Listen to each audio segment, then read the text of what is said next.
Hey everybody, Dr. Nelson here. This is a video about how to solve absolute value equations. So the first two pages you're going to work with me, and then on the last page there'll be a couple problems for you to try on your own, and then at the end you can see how you did. Alright, so let's first review just what exactly is absolute value. I'm sure this is a term you've heard before, but the absolute value is the distance away from zero that number is. And remember, it's always positive. So for example, the absolute value of negative 3 is 3, because negative 3 is 3 spots away from 0. The absolute value of 4 is 4, because 4 is 4 spots away from 0. So the key thing about this is, remember, the absolute value is always positive. So let's write that down here. It's always positive. So over here we have two little equations. We have the absolute value of x equals 8 and the absolute value of x equals 10. And I want to know, what can x be? Well, one value it could be is x could be 8, because the absolute value of 8 is 8. But x could also be negative 8, because the absolute value of negative 8, well, negative 8 is 8 spots away from 0, so the absolute value of negative 8 is 8. Same thing down here for this one. Well, the absolute value of 10 is 10, so x could be 10. And x could also be negative 10. Alright, so when you solve equations concerning absolute value, you're often going to get more than one solution. So let's turn the page and take a look at this. So here we have the absolute value of x plus 3 equals 7. And the way you do this is we have to account for both the positive and negative distance away from 0, the x's. So what you do is you actually write two different equations. The first one is going to be x plus 3 equals 7. And then the same thing, x plus 3, but this time equals negative 7. Alright? Now you just use algebra to solve it. So I'm going to take away 3 from both sides.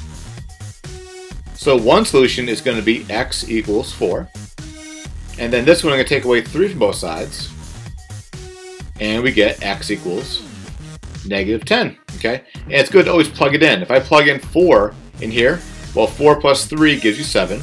And the absolute value of 7 equals 7. And if I plug in negative 10, well, negative 10 plus 3 is negative 7. And the absolute value of negative 7 is 7.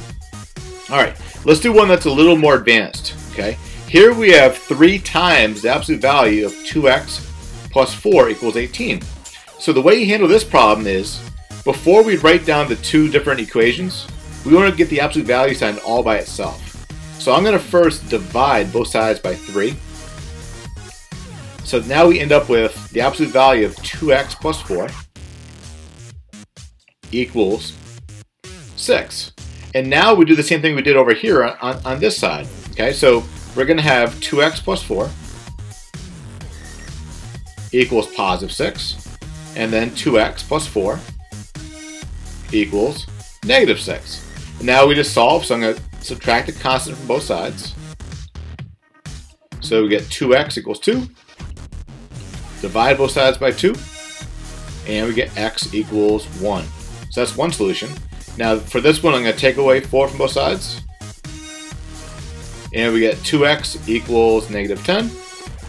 And when I divide both sides by 2, we get x equals negative 5. And there it is. Okay. Again, it's always good to plug it in. So let's check it. If I plug in 1, 2 times 1 is 2.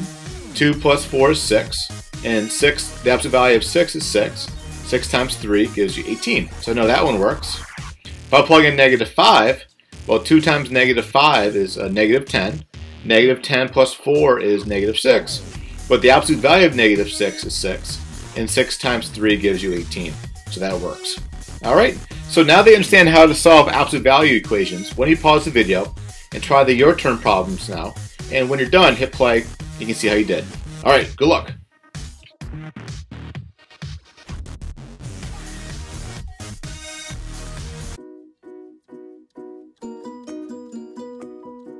Alright, welcome back. Let's see how to do with these practice problems. So here we have the absolute value of 5 times x, and then plus 5 equals 45. So first step is take away 5 from both sides.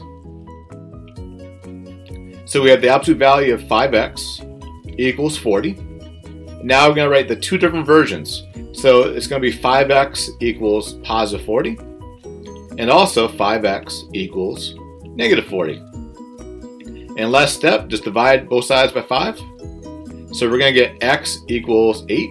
That's one solution. And then divide this one by 5. And negative 40 divided by 5 is negative 8. And there it is. That was the first one. All right, the second one. Let's use blue here. All right, so again, we first want to isolate the negative 8x, the absolute value. So I'm going to first take away 8 from both sides.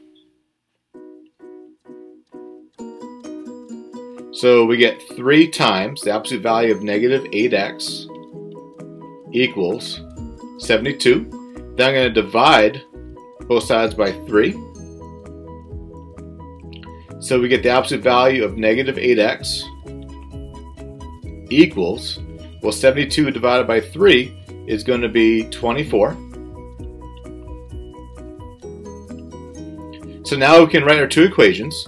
So it's going to be negative 8x equals positive 24, and negative 8x equals negative 24. So now divide both sides by negative 8. So we get x equals negative 3. And divide both sides by negative 8 here. And negative 24 divided by negative 8 is a positive 3. And there it is. Okay? So if you notice, our solutions for both these problems are really the opposites. We have 8 and negative 8. And here we have negative 3 and 3.